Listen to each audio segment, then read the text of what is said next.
Hello, fellow peasants. Today we're going to be reviewing Austin Powers, International Man of Mystery, baby, yeah!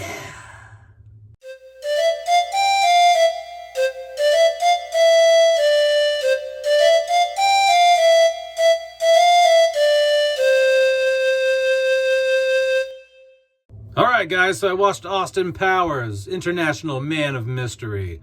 I guess I can take these glasses off now. I just wanted to do the intro. So I could look like Austin Powers.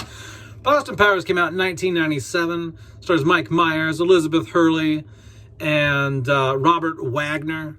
Now, this film is one of three. There's a trilogy here. Mike Myers has said recently that he would be shocked if there was not a fourth Austin Powers. But we'll see. We'll see. I don't think anything's going to really touch on the quality of these first, especially the first two, but the first three in general. Like, I don't even know if they can make films like this nowadays because people just get so wrapped up in offensive stuff. So anyway, what is Austin Powers, International Man of Mystery, about? Well, basically, Austin Powers plays a spy / photographer. He's a celebrity in the 1960s, and he's constantly going after Dr. Evil. Dr. Evil's wanting to take over the world. This is like a spin on the Bond films. There's a lot of tropes and things in here they play off of from all the Bond films over the years. And even Dr. Evil looks like Dr. No. So, anyway, so basically Austin Powers is cryogenically frozen. He's sent to 1997. Well, he's unthawed in 1997. And he's hired to once again battle Dr. Evil, stop Dr. Evil from taking over the world. Because Dr. Evil... he's unthawed as well, and at first he wants to tell the United Nations that he will destroy the planet if he doesn't get $1 million. But then once he realizes $1 million ain't a whole lot in 1997, and that his own company actually makes like $9 billion a year, he's like, okay, I'll ask for frickin' $100 billion. And so he steals a nuclear warhead and he threatens to use it if the UN doesn't get together $100 billion to pay the ransom, okay? So, what do I like, what do I not like about Austin Powers, International Man of Mystery? What I like about Austin Powers is it's just fucking stupid. It's just dumb humor. That's the best part about it, is the comedy here. My favorite line in the film, and I've told other people this before, and they're like, oh yeah, I remember that line now that you mention it, but it's such a throwaway line. But my favorite line in the film is, they get to Las Vegas, they're walking through this casino, and they're getting ready to go play like poker or whatever with number 2 and a lot of vagina, and Austin Powers walks up to this random guy and he goes, hey, there you are, and the guy's like, do I know you? He goes, no, but that's where you are, you're there. It's just like such a throwaway, stupid line. They could have completely not even put that in the film. It wouldn't have changed the film at all.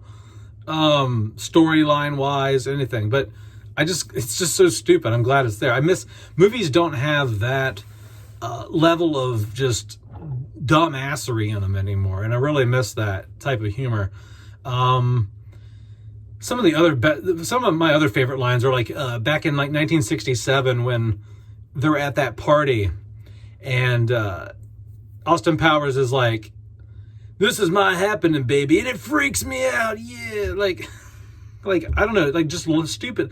Just the way he says, yeah, baby, and no, this is me in a nutshell. What kind of shell has a nut like this? You know, like when he... There's just like so many good classic lines, comedic lines in here. Everybody's trying to get me Lucky Charms, like that line.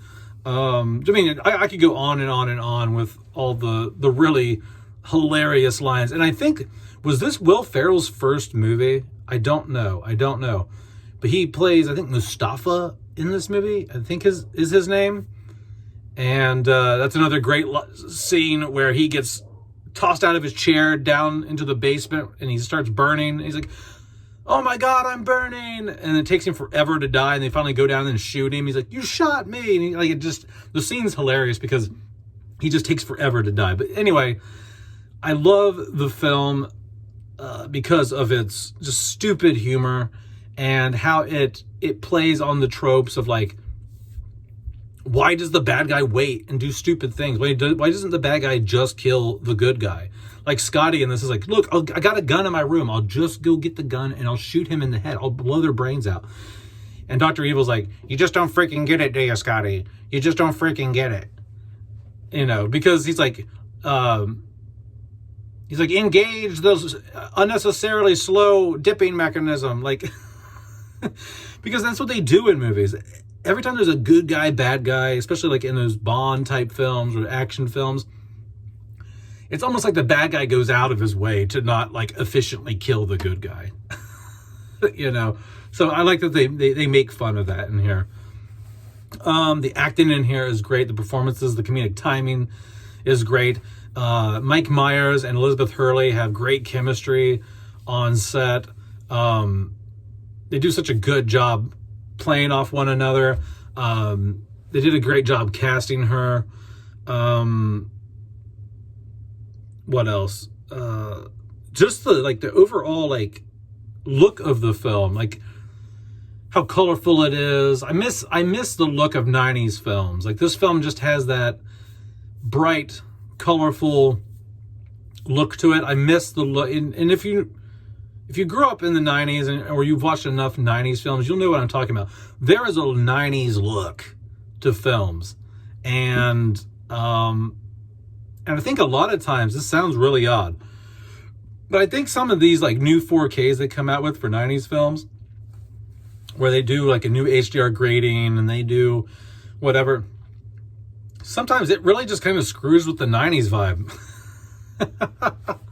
You know, it makes it look a little too polished, a little too new. I don't know. And so I kind of like SDR on my 90s films. You know what I mean? I don't know if I want HDR on my 90s films, if that makes any sense. But anyway, so I like the look of the film. The performances are good. The comedy's good.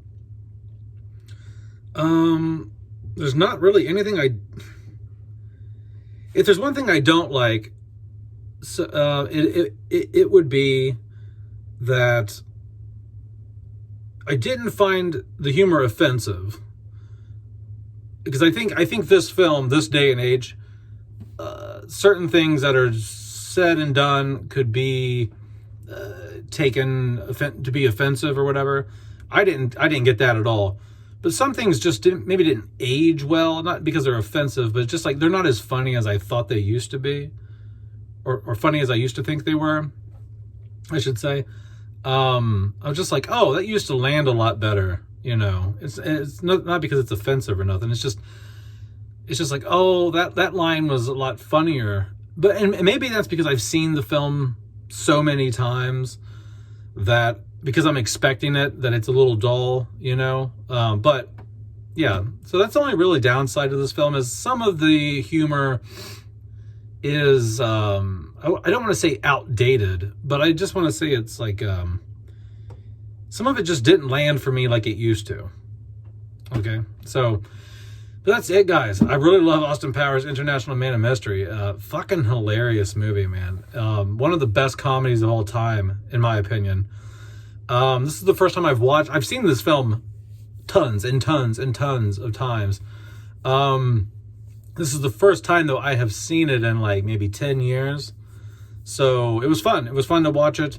Fun to check it out. My parents got it for me on Blu-ray. It's like a 3-pack that has all 3 of them on it.